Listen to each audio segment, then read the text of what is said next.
A news hour tonight.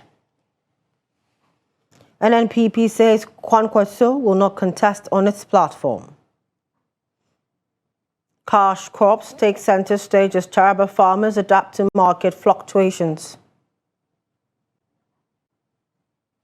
Benue residents speak on how technology is reshaping small businesses. And on the foreign scene, U.S. rescuers search for missing girls in deadly tax flash floods. Good evening and welcome to Trust News Hour. I am Chiamaka Nwafo.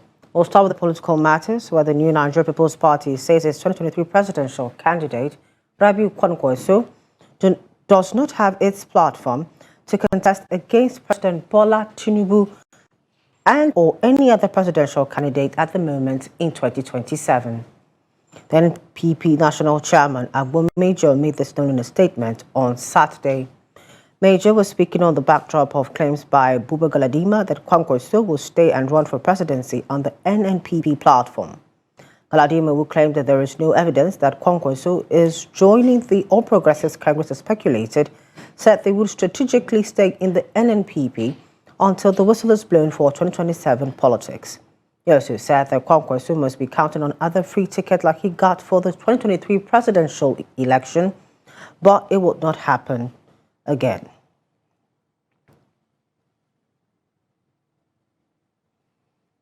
We have joining us via phone call to further speak on the matter, National Chairman, NNPP, Agbo Major. Good evening. Thank you for joining us on News Hour tonight. Thanks for having me. Good evening, viewers. Now, you said you made this statement. Any reason why you won't be having Kwankwaso on your platform to run for the presidency come 2027? Yes, we did. It's contained in the statement that was issued earlier this morning. And the whole idea is ours is a political party that is very democratic within, aside the fact that our ticket for any position is not reserved exclusively for anybody.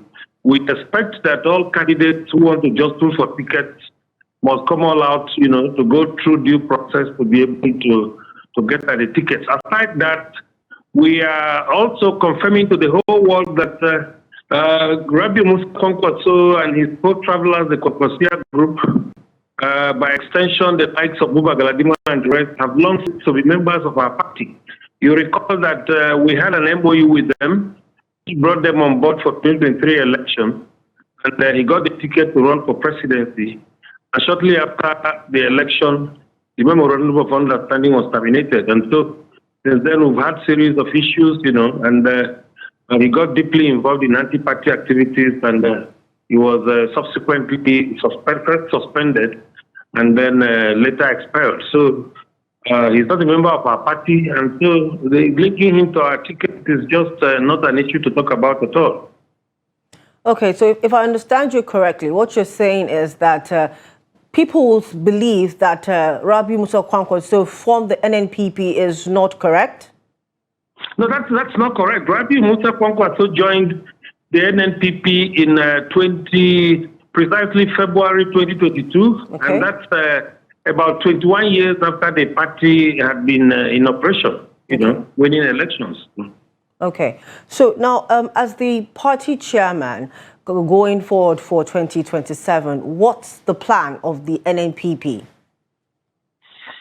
Well, the role of every political party is to, mobilize the citizenry, to be able to aggregate their views and aspirations, as citizens, with an aim to forming government to be able to meet with those needs and those aspirations. And so, traditionally, that's what we've been doing. At the end of every election cycle, what we do is to go back to the grassroots to commence full mobilization preparatory to the next election cycle. So we've been working. If you are following us, we have been all over the country, building up, the way we do our own. We haven't had the opportunity of dipping our hands into the public purse through forming of government before now. And so we're not as loud as those who have, formed government at various levels in the past. But what we do is that we are there around the ordinary people talking with them, making them understand that the way to go is to a paradigm shift from these so-called bigger parties that have helped themselves from public coffers and all of that. So the fact that we haven't been loud there does not mean that we're not working as a political party. As I speak to you, I'm even on the field. I would have wanted to be live at the studio. Okay. But I'm speaking to you through the phone because we're on the field. So we're working, as a political party, and we are sure that by 2027 we can't go below the milestone we had in the 2023 general election. We want to build on it. Okay, so let's circle back to that.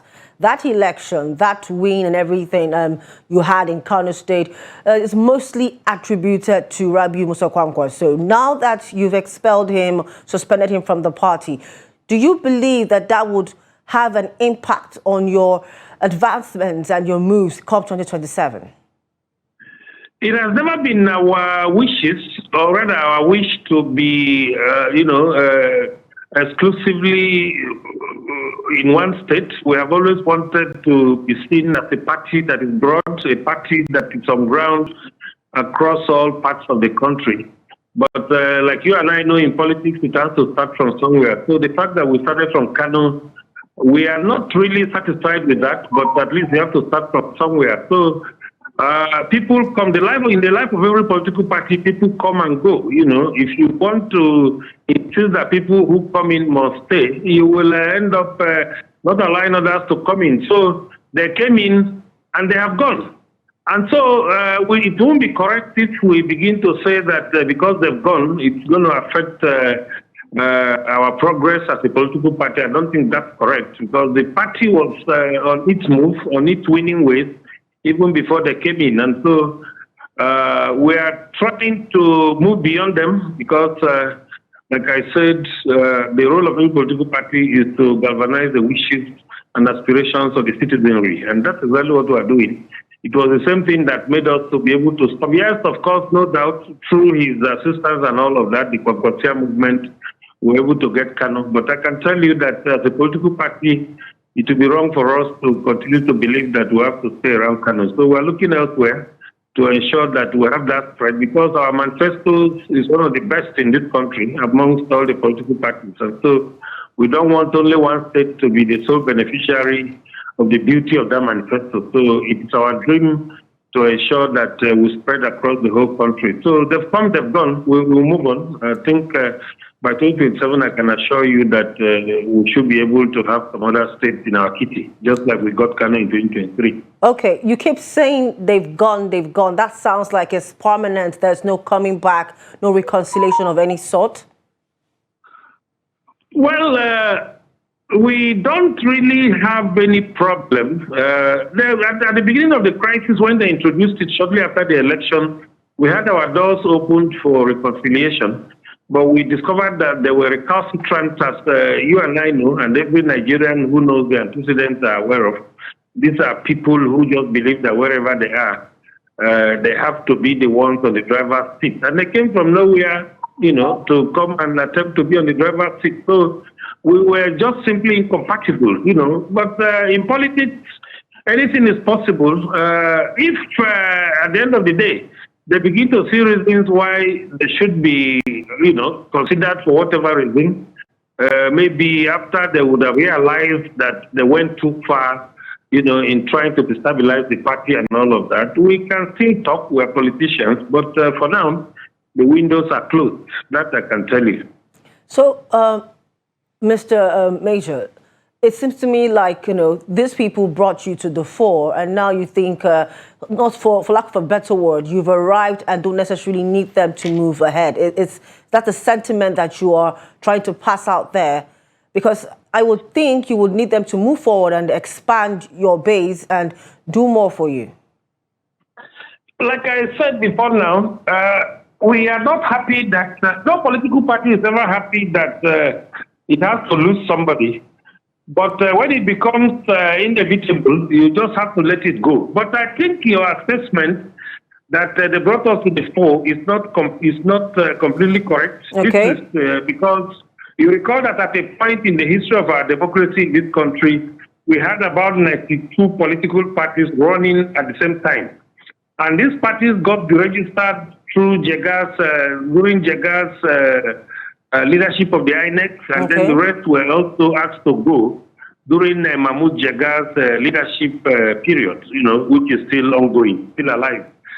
The reasons are simple. By the provisions of the laws of our land, any political party that is unable to win at least a seat in an election cycle is deemed not to have done well. And so by the provisions of the law, that political party is delisted. So this affected from 92 political parties. At a point we got to as low as something, and then eventually the 18. So if NNPP has been there since 2001, all through these deregistration phases, then I don't think it is right for anybody to think that the party is not in there. You recall that in Bauchi, we won a lot of seats, including even a senatorial seat at a point in 2019, though it was shrouded in a lot of controversy and all of that, and the rest is history, because as politicians, we don't like talking about it. So we have always been doing well. Yes, they added value when they came. We have never denied that.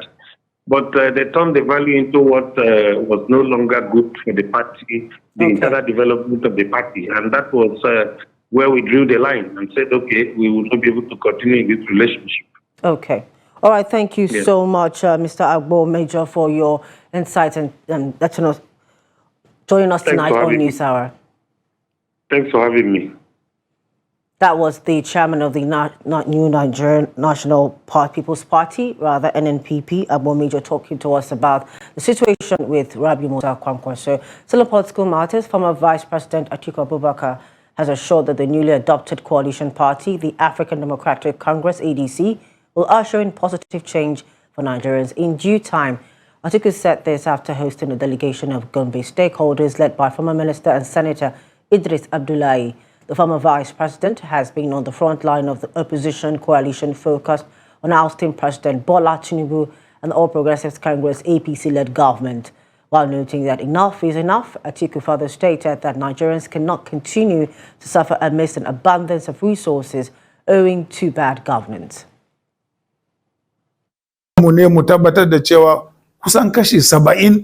It is our responsibility to ensure that at least 70% of opportunity are allocated to youth and women.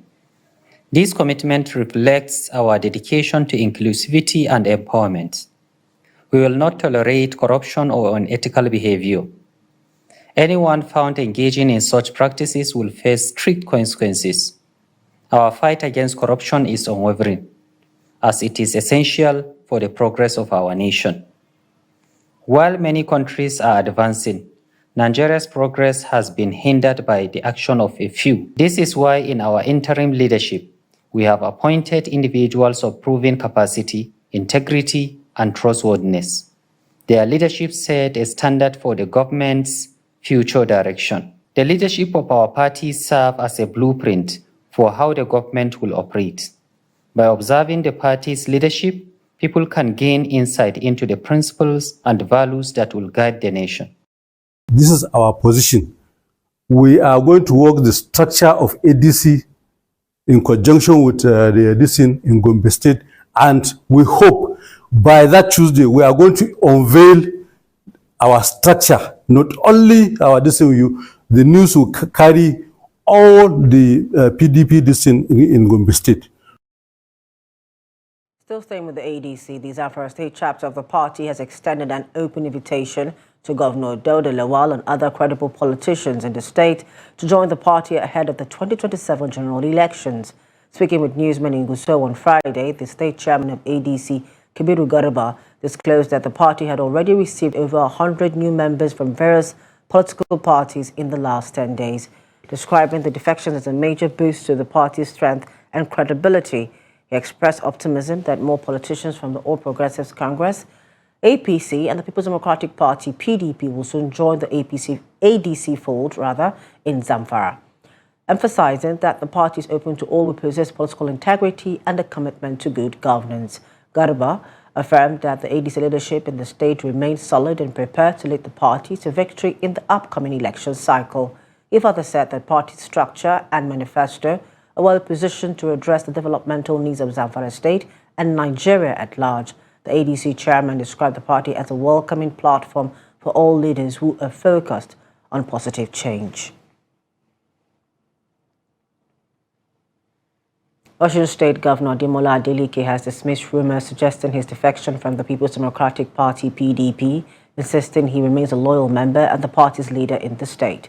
In a post on X on Saturday, Governor Ademola Adeleke, who defeated APC candidate Boyega Oyetola in the 2022 Osun governorship election, clarified his political stance amid growing speculation over a possible defection. This is not the first time Governor Adeleke has had to debunk defection rumors. In May, during a meeting with key stakeholders, he reiterated that he had no intention of leaving the PDP for the APC. Governor Adeleke's reassurance also follows a private visit to President Tinubu's Ikoyi residence in Lagos on June 3rd, alongside his brother Adedeji Adeleke and Afrobeat star David Adeleke, alias Davido.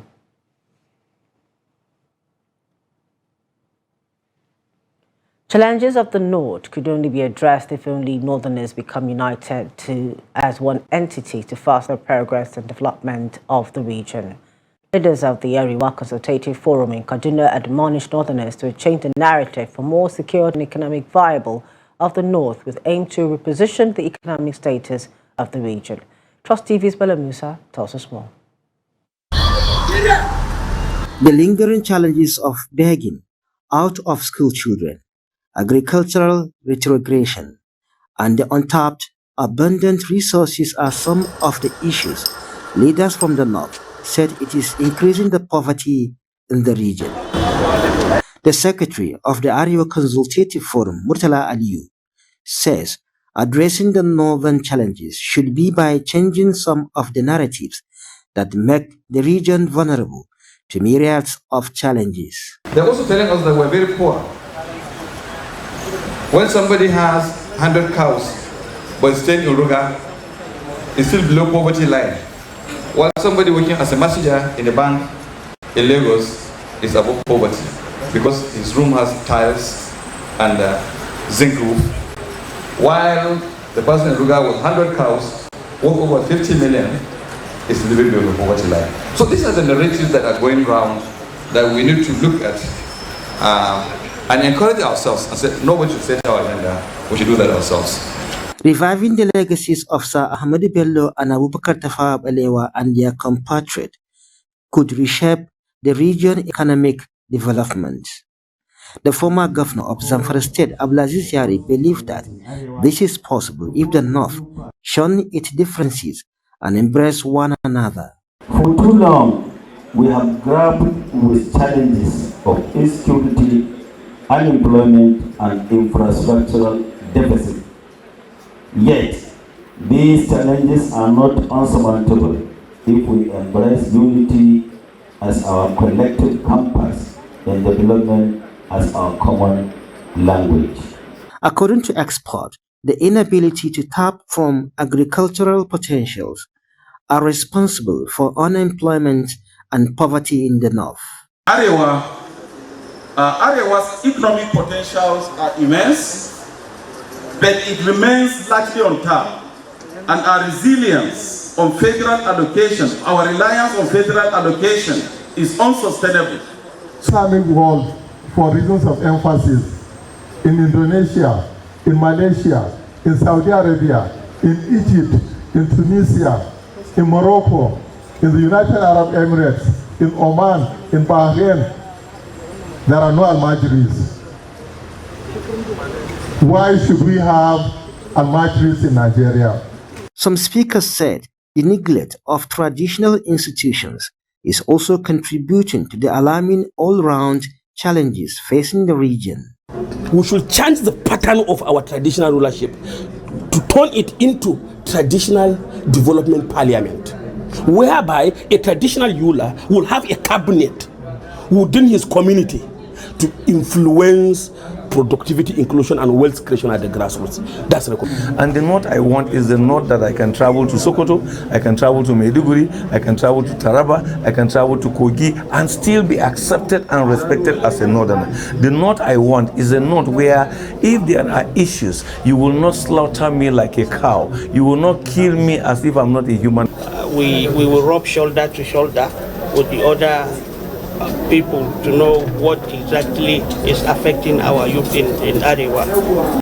Revitalizing the economy of the North, strengthening of the traditional institutions, improving education and security are panacea to fast-growing the economy of northern Nigeria.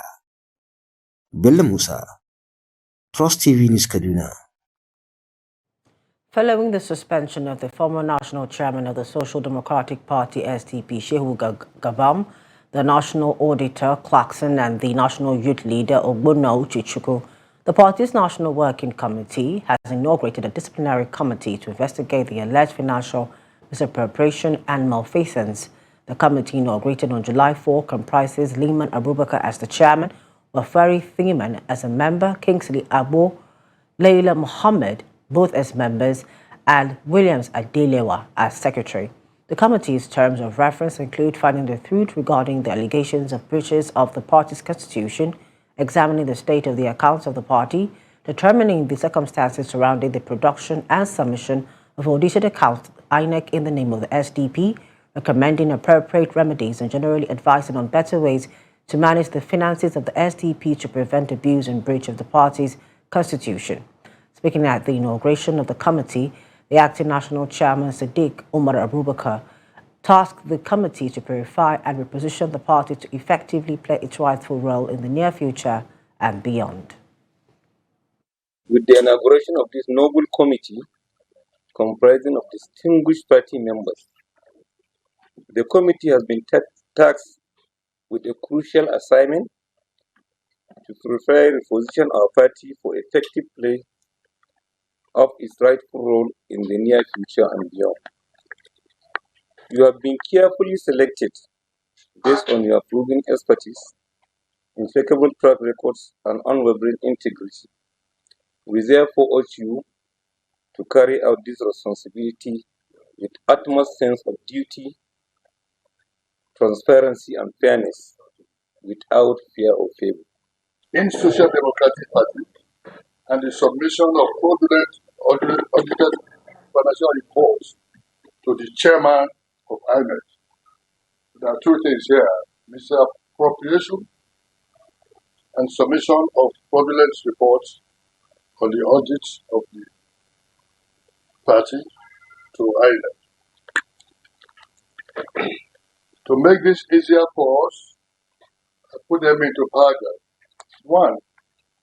In the first week of June 2025, there was a surprising discovery of the financial reports submitted by the national chairman, Alhaji Shehu Gabam, to the chairman of INEC.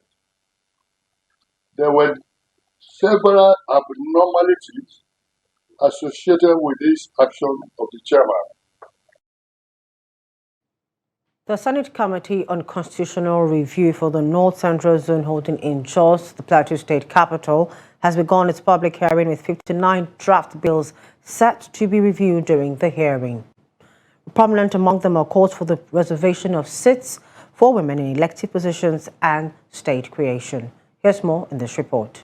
The Constitutional Review Committee begins with the chairman stating the objectives. He says it aims to give Nigerians, especially from the North Central Zone, an opportunity to bring out issues that have direct bearing on their lives, constituencies, states, and other matters arising. It is committed to considering all viewpoints, all perspectives, particularly those individuals who may be unable to travel to Abuja to express their opinion. We invite you to articulate your thoughts and engage the judicial reform process, aim at strengthening our democratic structures, our institutions, and fostering unity. Plateau State Governor Caleb Mutfwan says This public hearing affords an opportunity to ventilate and articulate positions, which will aid the production of a document that will be a catalyst for growth and development. And today, a process is beginning that gives us an opportunity to speak into that document and make sure that it captures our aspirations, our desires, our ideas of how we can live together, provide for respect to our rights and to our dignity as human beings, and ensure that there is provision, protection of lives and property, and also to guarantee that we will move towards prosperity. Consultant at the event, Bedari Haki, says the 59 draft bills cut across various interests. Of the 74 seats proposed at the National Assembly for women and the 105 proposed at the State House of Assembly, there should be a reservation for women and girls with disabilities. Various groups from the 6 states under the North Central Zone made presentations. We support the bill because our wives are women, our sisters are women, and our mothers are women. Thank you. That is why I have a paper that I wish to present here on the need for the creation of the state police. And all this is towards this issue of insecurity. You know, in other climes, especially in advanced countries, the issue of state police is not negotiable.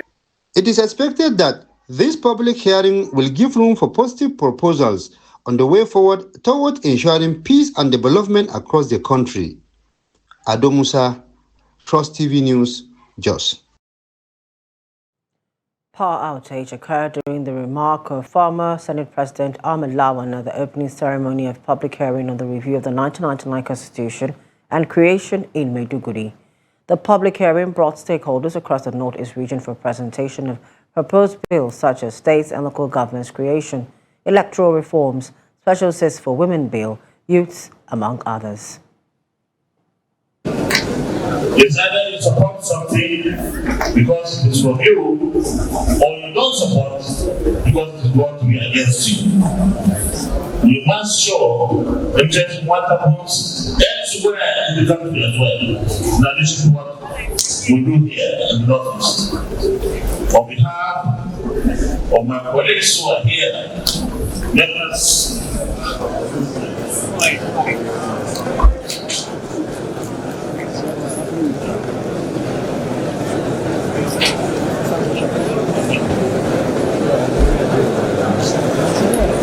and emphasize that we who are representing the Northeast in the National Assembly, working with our colleagues in the 6 states out of Assembly in the Northeast. Still in the Northeast, over in Taraba, farmers are diversifying their crops in response to declining grain prices, with maize, rice and beans fetching lower prices. Many are turning to cash crops like sesame seeds, soybeans and melon seeds to boost their income. This shift reflects the farmers' efforts to adapt to market fluctuations and maximize their profits. The report. Some of the farmers lament over the crashing of the prices of grains in the market, which they say is going to affect the farming of food crops in the state. They decry that selling the bag of maize at the rate of 30,000 naira, while the bag of fertilizer is selling for 45,000 naira, is at a loss to the farmers. Farmers have no other option but to continue farming, as the majority of rural dwellers rely on agriculture for their livelihood. This situation can be controlled by the government if it can subsidize the prices of the farm inputs. That can enable farmers to go about their normal activities. They stress that most of them have shifted from food crops farming and adopted cash crop farming like soybeans and melon seeds. They added that expenses used in purchasing farm implements like hiring tractors, fertilizer and chemicals, among other things, have increased. Food production has dropped for this cropping because farmers are discouraged from producing food crops because of the crash in the prices of grains. However, despite the drop in the prices of grains, farmers are still farming food crops because they have no option. The cost of production is increasing every day. While prices of farm products are coming down, farmers usually bring out their farm products during planting to buy farm inputs and pay for labor, but they are disappointed with current market trend of grains. The chief of Mutumbiu, Sani Suleiman Kachalla, advised farmers not to abandon the food crop farming because the scarcity of the food crops can lead to the downfall of the sector. He called on both the state and the federal government to look into the situation and subsidize farm implement prices to enable farmers to plant and harvest effectively.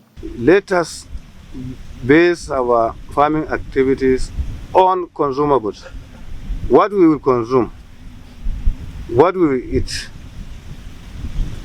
Get your belly full first before you think of a market. You can go naked for 1,000 days, but you can't go hungry for 20 days. There will be a lot of fights, misunderstanding. I will never advise dependence on cash crops. No. I will not advise against it. But food first. The farmers appealed to the relevant authorities to address the challenges they face, emphasizing the need for intervention to benefit both citizens and the state. On Trust TV, still to come. Benue residents speak on how technology is reshaping small businesses. Morning to return. Please stay with us.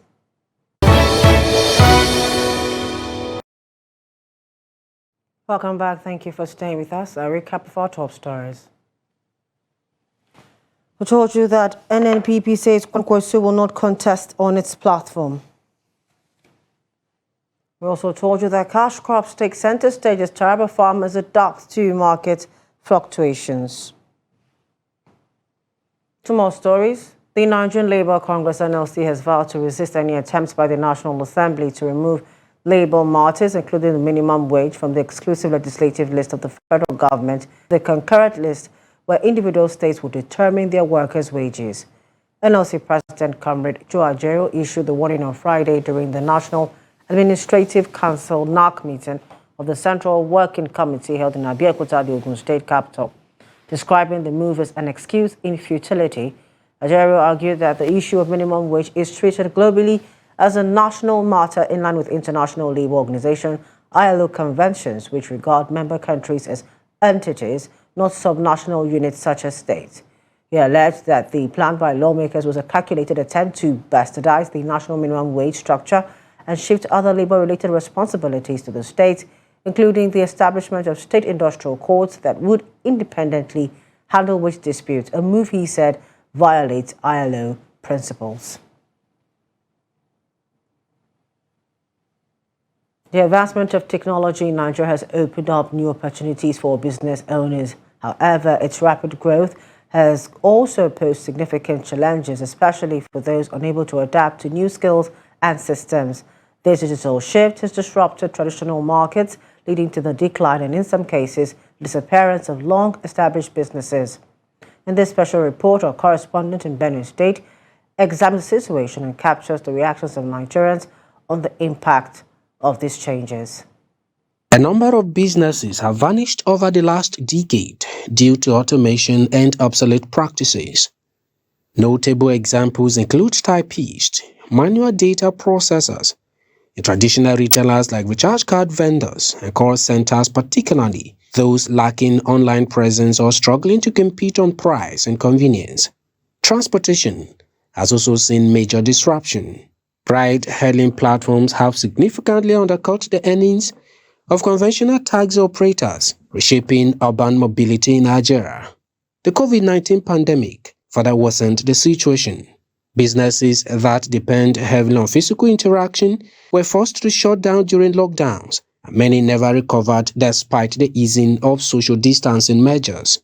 Today, Nigerians hold diverse views on whether these traditional and manual businesses can be revived. Many blame poor government policies and multiple tax burdens for the collapse of small enterprises. I don't think those businesses can be revived because technology is advancing So as it is advancing, I don't think we can still go back to where we were before. As it's going forward, that is how it will continue going. It can be revived because it depends. I don't know. You have to know what makes them pull out first. You have to look at the reason. You understand? What is the reason that they back out? This is where people get their daily earnings. You understand? This is where people get what they feed their family, they pay their school fees, children's school fees, and it's going down. So they can't be happy. Dan Lamin further said there is a strong need to revive and sustain these ventures, especially in rural areas where modern alternatives are not easily accessible. Because there are people that don't even know what is bank. Talk more of bank app. You know, there are people that in the village don't even know what is bank. You understand? So those things affect them too, because how do they recharge? And those apps are not in the village. How do they cope up? So the issue of cards, this manual card, supposed to be to come back. Some small business owners who have been directly affected say they are still searching for alternative means to survive, adapt, and continue earning a livelihood. I think we are among the old ones and we are still functioning. We just follow up the new patterns, the new strategy. So for those ones that think, I think the only advice I have for them is you just need to pick up. Once you have the ideas, if there's no old things, maybe old things, you can start with new ones. And if you have that ideology of that old modern way of doing business, you can do it with these new modern ones. Some of us are still selling the paper card because selling the paper card brings in some persons to buy something else.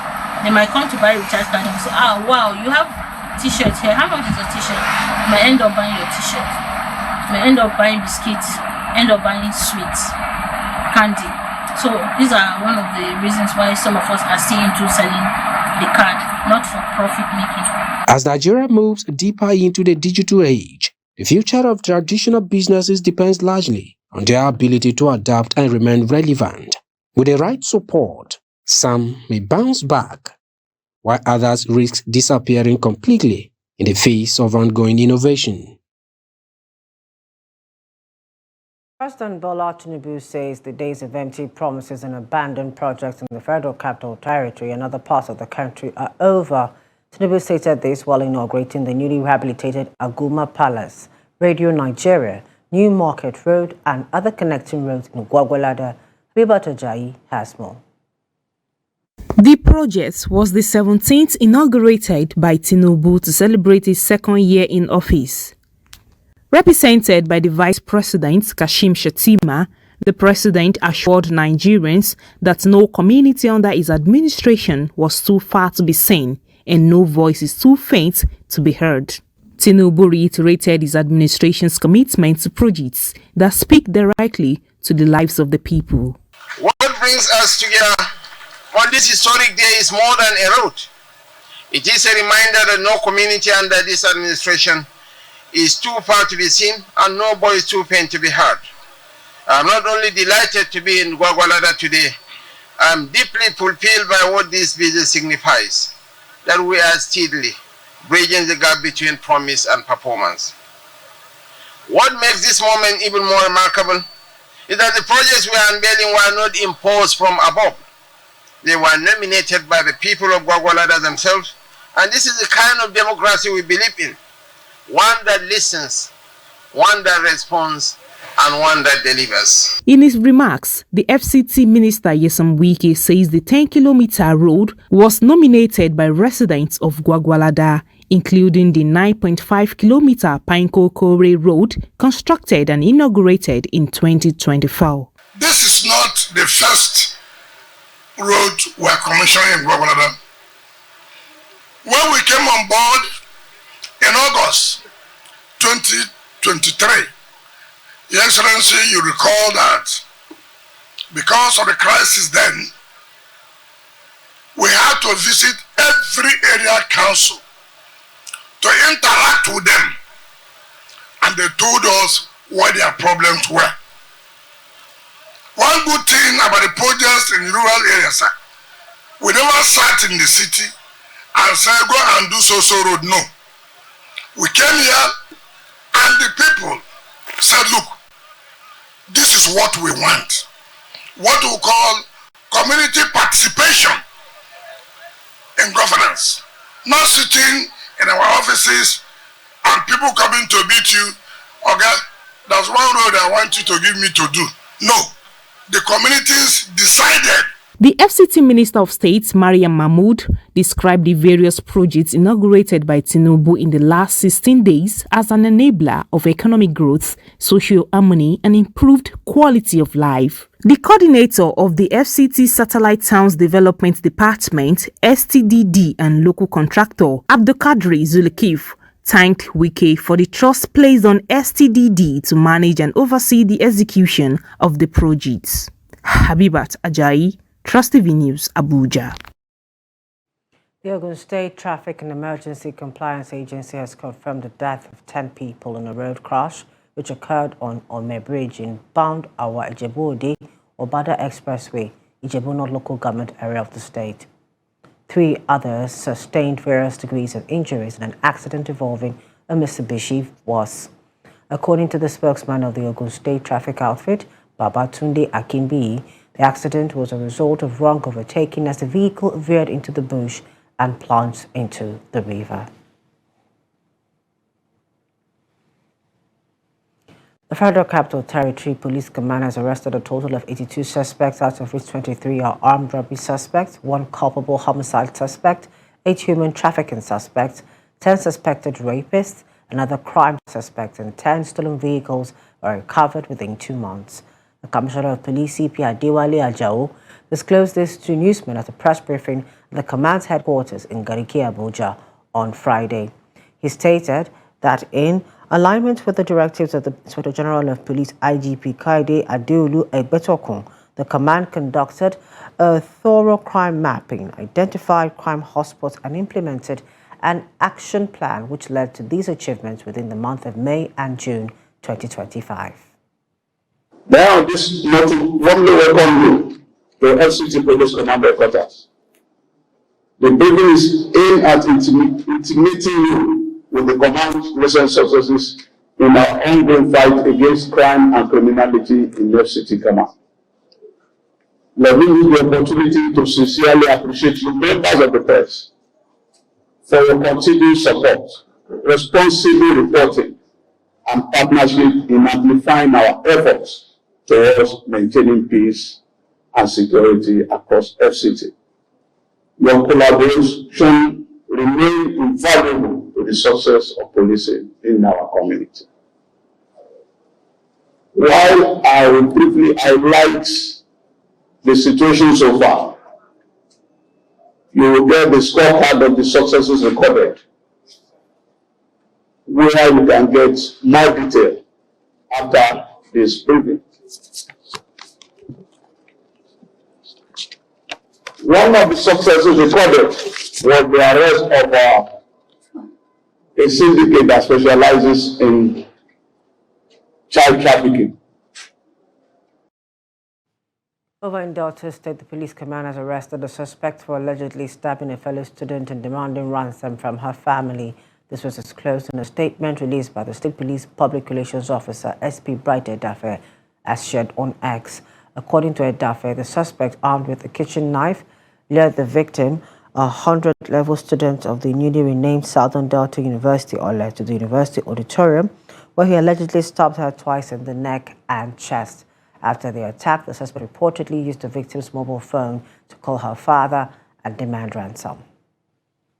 With me is a phone and what is supposed to be a kitchen knife but was used as a weapon in an attempt to murder a 100-level student of the Delta State University of Science and Technology in Ozoro. On the 14th of June, to be precise, the suspect we have here invited someone he claimed to be his friend. Her name is Peace, a 100-level student of that university, to their school auditorium. He will be the one that will explain his intentions to us and also tell us why he went to that auditorium with a knife. But to cut the long story short, this girl on that fateful day went to see him at the auditorium. Whatever the conversation they had, the suspect stabbed this girl twice on her neck. Stabbed her twice on her neck and stabbed her also in the chest region. Having done that, he took the girl's phone and called the girl's father that the girl has been kidnapped and a ransom of 2 million naira should be sent for the girl to regain her freedom. He later called again that 200 naira should be sent first as advance. Unfortunately for him, he never knew the poor girl did not die. While she was still unconscious, she was able to mention the name of her friend whom she went to see that attempted to murder her. It was on that ground that the school management started looking for this guy, and he was eventually summoned and arrested. It is good news that the poor girl did not die, but as we are speaking, she is still in a very critical. Traditional rulers in Bauchi State have served as pillars of communal cohesion and catalysts of progress. The expansion of such institutions is to consolidate peace-building efforts. Governor Bala Mohammed of Bauchi stated this while inaugurating the 41-man committee to look at all areas of concern on the process of creating additional emirates, chiefdoms and districts in the state. Trust TV's Adamu Imam completes the report. During the inauguration ceremony, Governor Bala Mohammed emphasized the need for expanding the scope of administration through the traditional institution to maintain peaceful coexistence and bring more development as population continue to grow. He urged the committee members to dedicate themselves while exhibiting maturity in their interests of justice, equity and fairness. Underpinned by historical legitimacy, social equity and grassroots consensus. The government's intention is not only in fulfillment of the political promises made, but deepen local governance, enhance cultural identity, and strengthen the invaluable role of the traditional institutions as key promoters and custodians of peace, unity, and development.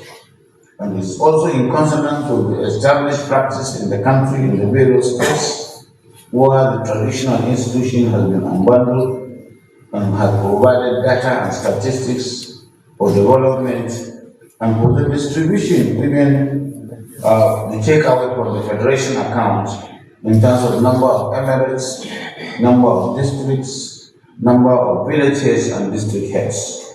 In his response, former state PDP chairman Hamza Koshi Akuyam, who will serve as the committee chairman, says they will not disappoint the governor and the entire people of Bauchi State in the discharge of their responsibility. Justifiably and without fear and favor,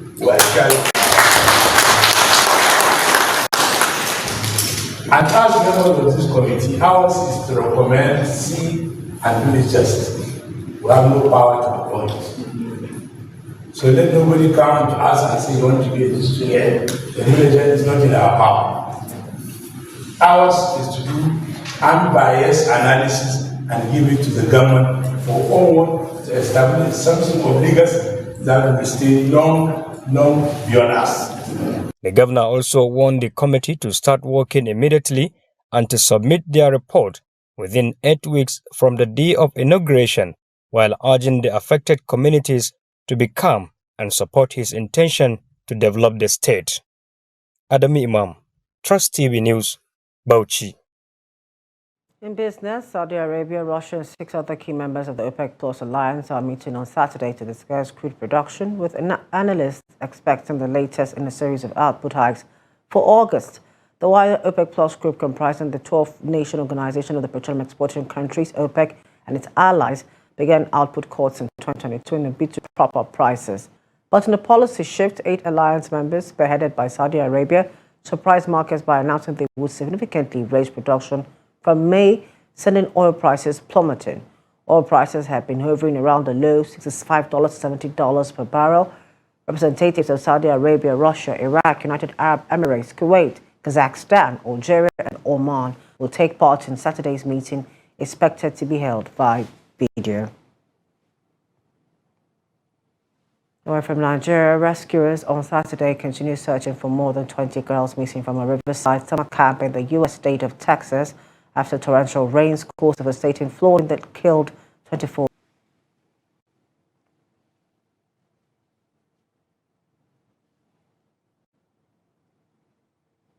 President Bola Tinubu has arrived in Rio de Janeiro, Brazil, to participate in the 17th Summit of the Heads of State and Government of the Global South and Emerging Economic Bloc. The bloc includes Brazil, Russia, India, China, and South Africa, also called the BRICS. Tinubu's Special Advisor on Information and Strategy, Bayo Onanuga, revealed this in a statement he signed Saturday. The Nigerian leader will attend a bilateral meeting hosted by President Lula on Saturday, July 5th, ahead of the summit on June 6 and 7. At the BRICS summit, the president will participate in a plenary session and deliver an address on Nigeria's ongoing reforms to reposition the economy for global competitiveness. He will also meet with investors to capitalize on the country's opportunities in agriculture, solid minerals, healthcare, and alternative energy.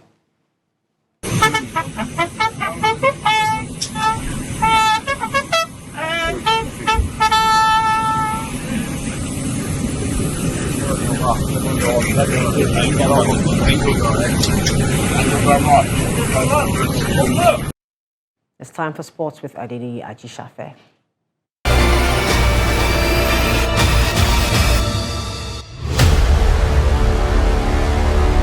The 2025 Nigerian National League NNL Super 8 playoffs kicked off with a goalless draw between Yobe Desert Stars and Barao FC at the Stephen Keshi Stadium in Asaba, Delta State. The tournament's curtain raiser ended on a stalemate as Wiki Torres of Bauchi and Doma United also played out a goalless draw in the second match of the Northern Conference. The result leaves all four teams in the Northern Conference tied on 1 point each. Meanwhile, in the Southern Conference of the Super 8, Ahiyeke Chijoke became the hero for Kun Khalifa FC as his early penalty ended a 1-0 victory over Crown FC in the opening match of the Southern Conference in Asaba.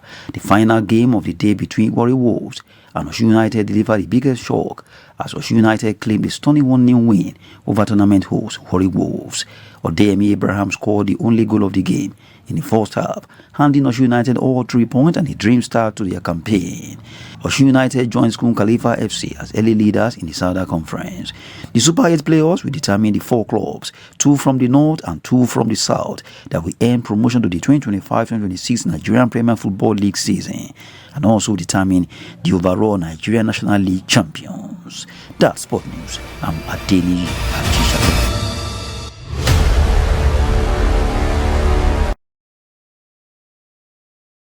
That concludes News Hour tonight on Trust TV. For more of our news programs, documentaries, do follow us on our social media platforms and on our YouTube live stream. On behalf of the news production team, thank you for joining us tonight. I am Chiamaka Nwafo. Good night.